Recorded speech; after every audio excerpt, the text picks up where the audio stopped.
앉으시죠. 먼저 앉으시면 저희도 앉겠습니다.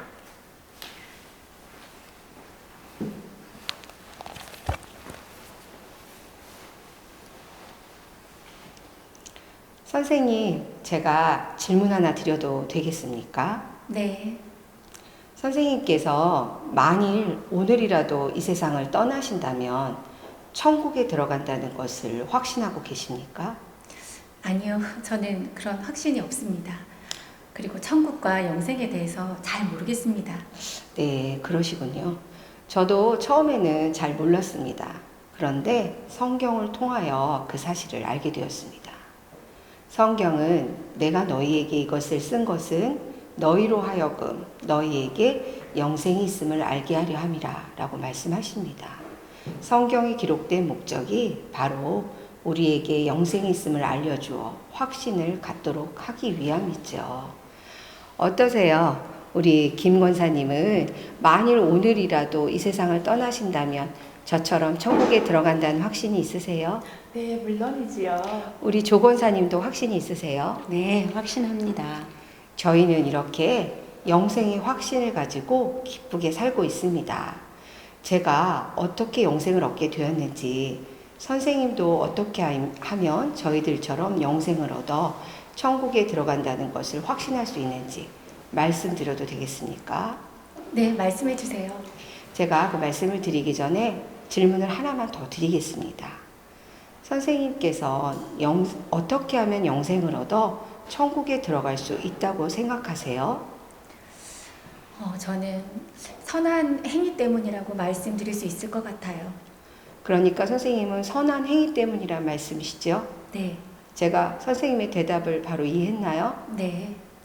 제가 선생님의 대답을 듣고 보니 선생님께 가장 기쁜 소식을 전해드릴 수 있겠군요.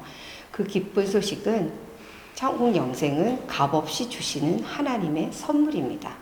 그러므로 영생은 돈이나 공로나 자격으로 얻는 것이 아닙니다. 성경은 너희는 그 은혜에 의하여 구원을 받았으니 이것은 너희에게서 난 것이 아니요 하나님의 선물이라. 행위에서 난 것이 아니니 이는 누구든지 자랑하지 못하게 함이라 라고 말씀하십니다. 사실 우리가 살면서 생명과 관계되는 가장 중요한 것들은 다 선물로 받았어요. 예를 들면 밝은 햇빛, 공기, 물 등은 값없이 다 선물로 거저받았습니다. 이와 같이 영생도 하나님이 우리에게 값없이 선물로 주신다는 것입니다. 그렇다면 하나님은 이 영생을 왜 선물로 주셔야만 할까요? 그것은 성경이 인간에 관하여 하신 말씀을 잘 이해할 때 좀 더 분명히 알 수 있습니다. 인간은 죄인입니다. 그러므로 죄인은 자신을 구원할 수 없습니다. 성경은 모든 사람이 죄를 범하였음에 하나님의 영광에 이르지 못하더니 라고 말씀하십니다. 성경에서는 죄를 이렇게 정의하고 있습니다. 첫째, 강도나 살인, 도적질이나 간음처럼 하지 말아야 할 것을 하는 것이 죄이고, 둘째, 부모 공경이나 이웃사랑처럼 해야 하는 것을 하지 않는 것도 역시 죄이며, 셋째, 교만, 정욕, 미움, 탐심, 시기, 질투, 거짓말처럼 나쁜 마음이나 나쁜 생각을 하는 것도 죄입니다. 그러나 무엇보다도 하나님을 하나님으로 믿지 않는 것이 가장 큰 죄입니다. 이런 기준으로 볼 때 선생님은 하루에 몇 번 정도 죄를 짓는다고 생각하세요? 그렇게 본다면 하루에 수십 번도 더 죄를 짓고 있는 것 같습니다. 물론 저도 그래요. 사실 우리는 자신도 모르게 많은 죄를 짓고 살죠. 성경의 기준으로 볼 때 어떤 사람이 하루에 10번, 아니 5번, 3번만 죄를 짓는다고 한번 생각해 보십시다. 그 사람은 걸어다니는 천사라고 말할 수 있을 것입니다. 그런 천사와 같은 자라도 하루에 3번이면 1년이면 1000번 이상, 90평생을 산다면 9만 번 이상의 죄를 짓게 되는 셈이죠. 그래서 이 세상에서 자신은 죄인이 아니라고 주장할 수 있는 사람은 단 한 사람도 없습니다. 그렇다면 어떻게 이런 죄인이 영생을 선물로 받을 수가 있을까요? 그것은 성경이 하나님에 관하여 하신 말씀을 잘 이해할 때 좀 더 분명히 알 수 있습니다.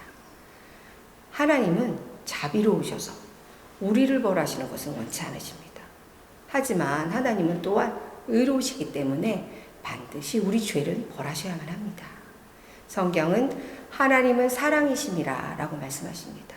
하지만 벌을 면제하지는 아니하고 보응하리라 라고 말씀하십니다. 전쟁 중인 러시아 제국에서 부족한 식량을 훔치는 사건이 종종 발생했습니다. 화가 난 지휘관 가르시아 장군은 누구든지 식량을 훔치다 붙잡힌 사람에게는 끔찍한 채찍질을 가하겠다고 선포했습니다.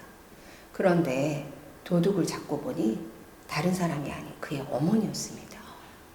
장군은 원칙대로 사랑하는 어머니에게 채찍을 가하자니 늙으신 어머님이 돌아가실 것 같고, 원칙을 무시하고 그냥 넘어가자니 부하들에게 군기가 서지 않을 것 같았습니다.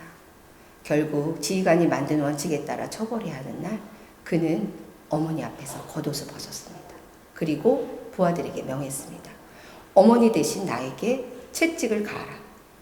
그는 어머니 대신 채찍에 맞음으로써 어머니를 향한 사랑을 실천했을 뿐만 아니라 동시에 죄인을 처벌하는 공의도 실천하게 된 것입니다.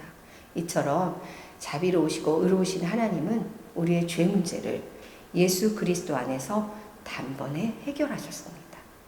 예수 그리스도는 참 하나님이신 동시에 참 인간이십니다. 예수 그리스도는 우리에게 영생을 선물로 주시기 위하여 우리의 죄값을 대신 치르시고 부활하셨습니다.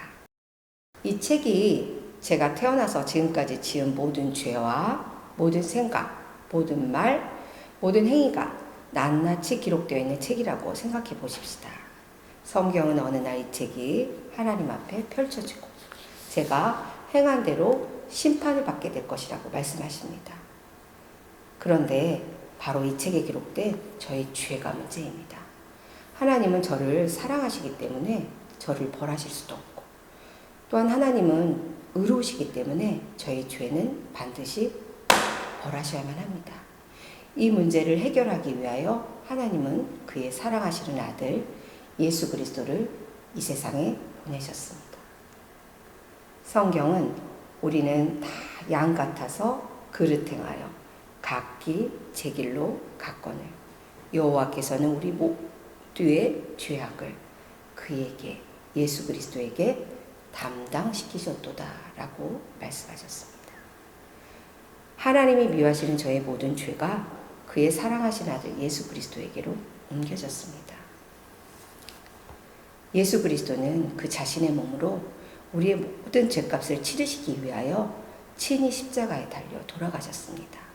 십자가 위에서 우리의 죄값이 다 치러졌을 때 예수 그리스도께서는 다 이루었다 라고 말씀하셨습니다. 범죄한 우리의 죄값을 예수 그리스도께서 대신 다 갚아주신 것입니다. 또한 예수 그리스도는 우리의 모든 죄값을 치르신 후 사흘 만에 부활하셔서 우리에게 영생을 선물로 주시기 위하여 승천하셨습니다. 지금 예수님은 영생을 선물로 주시고자 하십니다. 그렇다면 이 영생의 선물을 우리가 어떻게 받을 수가 있을까요? 이 영생의 선물은 오직 예수 그리스도를 믿음으로 받습니다. 그러나 중요한 사실은 단순한 지식적 동의와 일시적, 현세적 믿음은 구원받는 믿음이 아닙니다. 구원받는 참 믿음은 우리의 구원을 위해서 오직 예수 그리스도만을 신뢰하는 것입니다. 성경은 주 예수를 믿으라. 그리하면 너와 내 집이 구원을 받으리라 라고 말씀하십니다. 구원받는 참 믿음이 무엇인지 의자를 가지고 설명하겠습니다. 여기 의자가 있다는 사실 알고 계시죠? 그러나 단순히 의자가 여기 있다는 것만 알고 앉지 않는다면 여기 있는 의자가 저에게 무슨 소용이 있겠습니까? 송구한 말씀이지만 이 의자를 예수님이라고 가정해 봅시다. 의자가 편하게 해줄 것을 알면서도 의자 옆에 서 있기만 하듯이 예수 그리스도가 구원자라는 사실을 머리로만 알고 예수 그리스도를 의지하지 않는다면 그 믿음은 단순히 지식적인 동의에 불과하므로 우리 자신을 구원하는 믿음이 아닙니다. 또한 예수 그리스도를 건강 문제, 재정 문제, 자녀 문제 등 일시적이고 현실적인 문제들만 해결할 분으로 알고 각종 문제들은 예수 그리스도께 부탁드리면서 자신은 여전히 예수 그리스도를 신뢰하지 않는다면 그 믿음은 일시적 현세적 문제만을 해결하려는 믿음으로 우리 자신을 구원하는 믿음이 아닙니다. 성경이 가르치는 구원받는 참 믿음은 자신의 어떤 문제를 가지고 이처럼 자기 자신이 예수님을 온전히 신뢰하는 것을 말합니다. 어느 날 저는 제 삶의 모든 문제를 아는 채로 제 자신을 예수 그리스도께 맡겼습니다. 비로소 저는 영생을 선물로 얻게 되었습니다. 얼마나 평안하고 기뻤는지 몰라요. 선생님께서는 앞에서 영생을 얻어 천국에 들어가는 이유가 선한 행위라고 하셨죠? 네. 그렇다면 선생님은 영생을 얻어 천국에 들어가려고 결국 누구를 신뢰하고 계셨던 것일까요? 그러고 보니 제 자신이었네요. 선생님께서 영생을 선물로 얻고 천국에 들어가려면 신뢰의 대상을 선생님 자신의 선한 행위로부터 예수 그리스도께로 옮기셔야만 합니다. 지금까지 제가 성경의 핵심 내용을 요약해서 말씀드렸습니다. 선생님, 이해가 되십니까? 네. 지금 이 시간 온 우주 만물을 창조하신 하나님께서 선생님께 사랑하는 딸아, 내가 너에게 이 영생의 선물을 주려고 하는데 받겠느냐고 물으신다면 선생님은 이 영생의 선물을 받기 원하십니까? 네, 받겠습니다. 네, 참으로 중요한 결정을 하셨습니다. 선생님의 결정이 무엇을 뜻하는지 간단히 말씀드리겠습니다. 첫째, 영생을 얻기 위하여 자신을 신뢰하지 않고 오직 예수 그리스도만을 신뢰하겠다는 뜻입니다. 둘째, 부활하여 살아계신 예수 그리스도를 구원자로 삶의 주인으로 모시겠다는 뜻입니다. 셋째, 자신이 지었던 죄를 회개하고 삶의 방향을 하나님께로 돌리겠다는 뜻입니다. 그렇게 하시겠습니까? 네, 그렇게 하겠습니다. 선생님, 하나님께서는 우리의 기도에 귀를 기울여 들어주십니다. 저를 따라서 하나님께 한마디씩 기도해 주세요. 네, 그렇게 하겠습니다. 하나님 아버지, 하나님 아버지, 지금까지 저는 제 자신을 믿고 살아온 죄인입니다. 제 자신을 믿고 살아온 죄인입니다.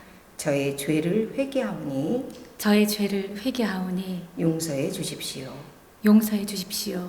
예수님이 저의 죄 때문에 예수님이 저의 죄 때문에 십자가에서 죽으시고 부활하신 것을 믿습니다. 부활하신 것을 믿습니다. 지금 이 시간 제 마음의 문을 엽니다. 마음의 문을 엽니다. 예수님이 제 마음에 들어오셔서 저의 구원자와 삶의 주인이 되어주세요. 이제부터 제가 하나님 앞에 설 때까지 저의 삶을 인도해 주세요. 예수님의 이름으로 기도드립니다. 아멘. 아멘. 제가 선생님을 위하여 기도하겠습니다. 하나님 아버지 감사합니다. 영접하는 자, 곧 그 이름을 믿는 자들에게는 하나님의 자녀가 되는 권세를 주신다는 말씀대로 하나님의 자녀가 되게 해주셔서 감사드립니다. 동이 서에서 먼 것 같이 내 죄를 멀리 옮겼느니라. 다시는 내 죄를 기억치 아니하리라는 말씀대로 우리 선생님에게 죄 용서의 확신을 주시고 나를 믿는 자는 멸망치 않고 영생을 얻으리라는 말씀대로 구원의 확신을 주시옵소서. 예수님의 이름으로 기도드립니다. 아멘.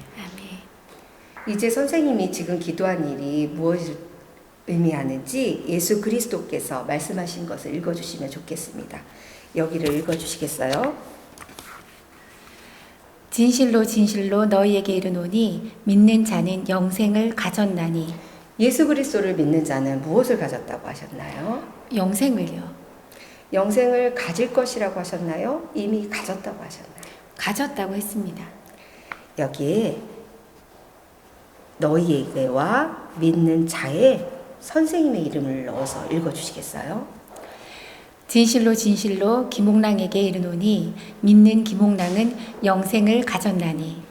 이 말씀에 근거해서 한 번 더 질문을 드리겠습니다. 선생님, 이 말씀에 근거해서 선생님은 영생을 얻었기에 만일 오늘이라도 이 세상을 떠나신다면 천국에 들어간다는 확신이 있으세요? 네, 이 말씀에 근거해서 선생님은 천국에 들어갈 수 있는 이유가 무엇이라고 생각하세요? 예수님을 믿기 때문입니다. 오늘 선생님께서 예수님을 믿고 영생을 얻어 하나님의 자녀가 되신 것을 축하드립니다.